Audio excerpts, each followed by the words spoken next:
साथियों नमस्कार।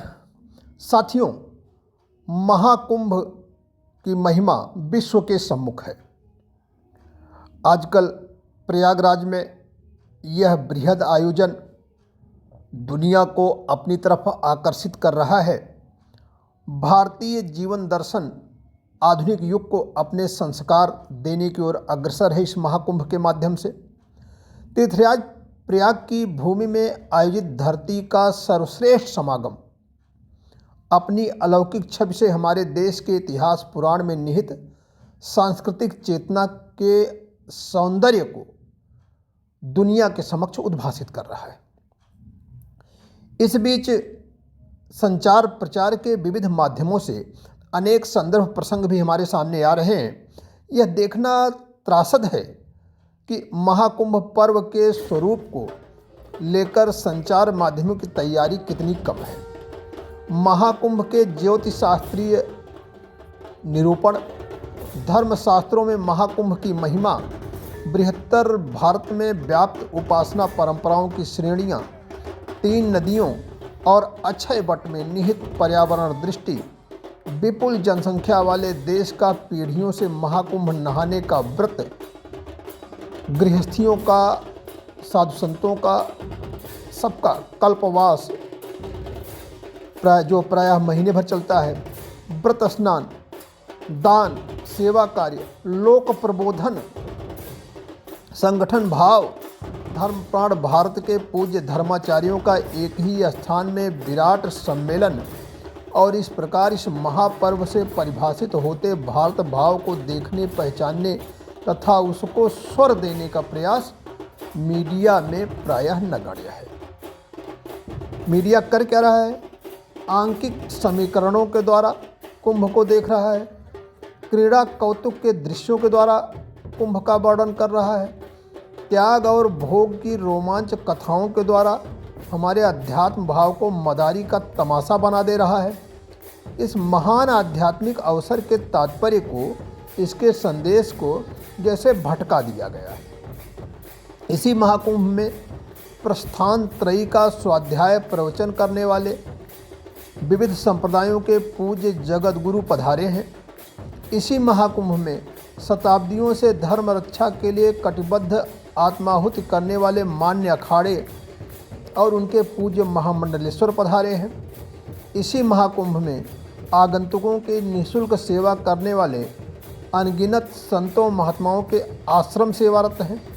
इसी महाकुंभ में चुपचाप निष्किंचनों की सेवा करते हुए अनेक संपन्न व्यवसायी भी हैं। इसी महाकुंभ में दशकों से कल्पवास करने वाले भक्तिनिष्ठ सद्गृहस्थ भी पधारे हैं। धर्म, कर्म, उपासना, ज्ञान और सनातन धर्म की असंख्य गंभीर अवधारणाएं इस समय तीर्थराज प्रयाग की भूमि में दृश्य है।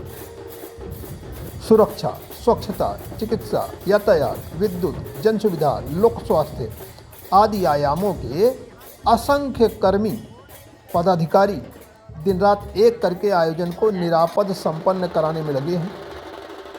उनका श्रम समर्पण भी उल्लेखनीय है। और मीडिया कर क्या रहा है? किस तरह से नकारात्मक छवि परोस रहा है या फिर बहुत ही सीमित और संकीर्ण दृष्टि से कुंभ को देख रहा है और अपनी टीआरपी के चक्कर में है।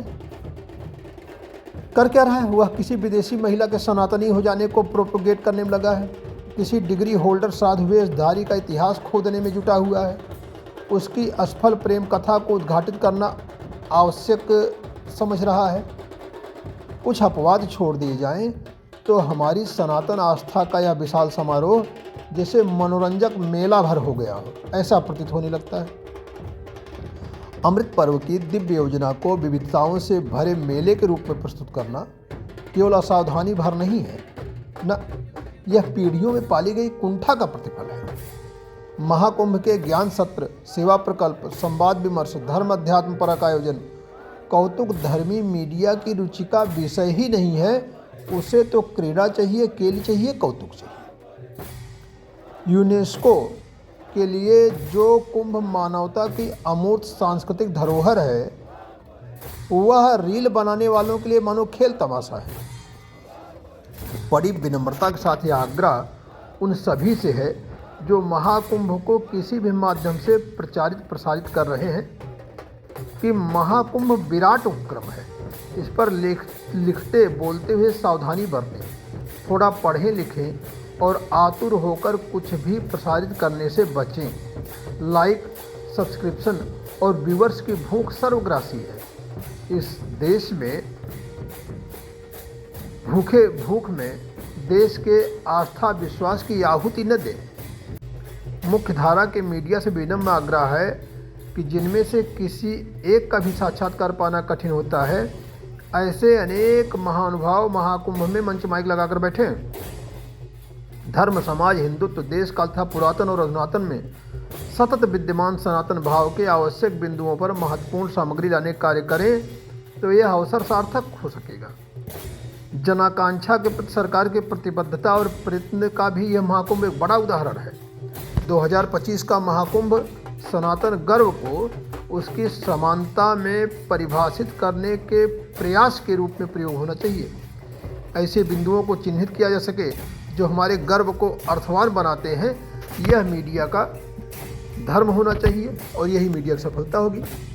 गंगा मैया सबको निर्मल करें, यमुना महारानी सबको कर्मयोग का वरदान दें और माता सरस्वती कृपा से सबकी बुद्धि शुद्ध हो।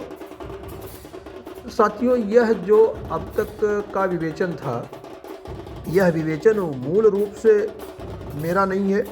यह विवेचन अयोध्या के पूज्य आचार्य, हनुमत सदन के पूज्य आचार्य मिथिलेश नंदिनी शरण जी महाराज का है, जिसे उन्होंने अपने फेसबुक पेज पर लिखा है और अपनी चिंता जाहिर की है। मैंने महाराज जी के, आचार्य जी के इस चिंता को केवल स्वर देने का प्रयास किया है, क्योंकि आचार्य जी की चिंता संपूर्ण सनातनियों की चिंता है। आचार्य जी की चिंता हर उस व्यक्ति की चिंता है जो धर्म अध्यात्म को समेकित, सार्थक और सृजनात्मक रूप में देखता है। आचार्य श्री की चिंता उन लोगों की चिंता से अलग है जो किसी भी अवसर को सिर्फ और सिर्फ रील के लिए या अपने सीमित रोल के लिए इस्तेमाल करते हैं। आचार्य श्री की चिंता उस चीज़ के लिए है जिससे यह सांस्कृतिक धरोहर अगली पीढ़ी तक और इसके बाद पीढ़ियों तक अपने शुद्ध, परिशुद्ध, विशुद्ध रूप में पहुंचती रहे, इसके लिए यह प्रयास है। और आचार्य श्री के इस प्रयास में मेरा यह वीडियो बनाने का प्रयास लाइक कमेंट के लिए बिल्कुल नहीं है। यह प्रयास कुछ उस टाइप का प्रयास है जिस टाइप का प्रयास गिलहरी ने सेतुबंध के समय किया था। मुझ जैसे गिलहरी को आप सबका स्नेह प्राप्त हो, यह अंतरिक्षा तो है ही, साथ ही साथ आचार्य श्री का भी स्नेह समर्थन प्राप्त हो, यह निवेदन भी इस वीडियो के माध्यम से आचार्य श्री से